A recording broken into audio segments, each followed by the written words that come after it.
అమ్మ ఏం చేసినా ఓకే అంటది. అంటే అది మంచో చెడో తర్వాత సంగతి. ఇది కావాలి. ఇప్పుడు మామూలుగా నేను చదువుకోవడానికి లండన్ పోదామని హైదరాబాద్ వచ్చాను. మామూలుగా నా గురించి తెలిసిన వాళ్ళు ఎవరు కనీసం వేరే ఊరికి కూడా పంపించారు. మా అమ్మేమో మా నాన్నతో ఫైట్, పిల్లోడు చదువుకుంటే మనకే కదా మంచి పేరని. నేను 10th ఇంటర్లోనే ఏం సాధించలేదు నేను. వీడు లండన్ ఎందుకు వెళ్తాడే అంటే వాడు వెళ్తాడని చెప్పి గొడవ చేసి పంపించేసింది. అలాగే వైఫ్ లండన్ వెళ్ళారా మీరు? వేరే షూటింగ్కి వెళ్ళాను. చదువుకోవడానికి వెళ్ళా. వాళ్ళు ఐఎల్స్ ఎన్ని పాస్ అవ్వాలన్నారు. మనం బయలుదేరేటప్పుడు ఎవరేం చెప్పలేదు.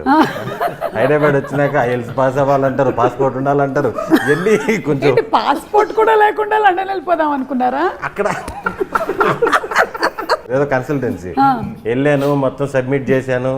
ఏంటి సార్ ఇది అని చెప్తే అతను 1 గంట సేపు డిగ్రీ ఉందా అన్నాడు. ఉందన్నాను.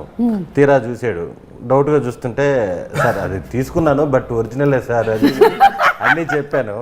ఫైనల్గా వాడికి నాకు అర్థమైంది, నువ్వు ఇండియా దాటిపోవాలి అంతే కదా, సింగపూర్ పంపించేస్తాను, లగేజ్ ఎత్తుకొచ్చేసే, నువ్వు 2 నెలలు అరేంజ్ చేస్తున్నారు.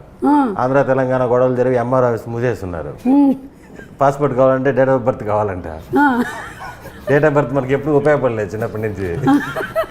ఇంకా పాస్పోర్ట్ కావాలన్నప్పుడు ఆగిపోయినప్పుడు. సో అలా వెళ్లకుండా ఆగినందుకు ఆగి సినిమాల్లోకి వచ్చేసి మన షూటింగ్కి వెళ్ళాను ఒక 30 రోజులు లండన్. మీరు కొంచెం ముందే పాస్పోర్ట్ కొంచెం ముందే దొరుకుంటే నాన్నకు ప్రేమతో వెళ్ళేవాళ్ళు మీరు. లండనే కదా? అవును. అప్పుడు తెచ్చేసుకున్నా. అదేదో వేరే సిచ్యువేషన్ లో ఆగిపోయాం. ఓకే. మీ సేవ పెట్టాను నేను. మీరే పెట్టారా? నేనే పెట్టాను. నెల్లూరులో ఫస్ట్ బ్రాంచ్ నాదే. మీకు తెలియదా? ఈ నుంచి మీ సేవ దాంట్లో కరెంటు బిల్లు వచ్చే సర్వీస్ వచ్చింది. ప్రతి నెల 4 సర్వీసులు యాడ్ చేస్తా ఉన్నారు. రాడంగల్లని అయ్యని ఇయ్యనని.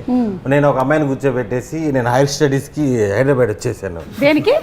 హైయర్ స్టడీస్కి. ఓకే, హెయిర్ స్టైలిస్ట్ అనుకున్నాను నేను.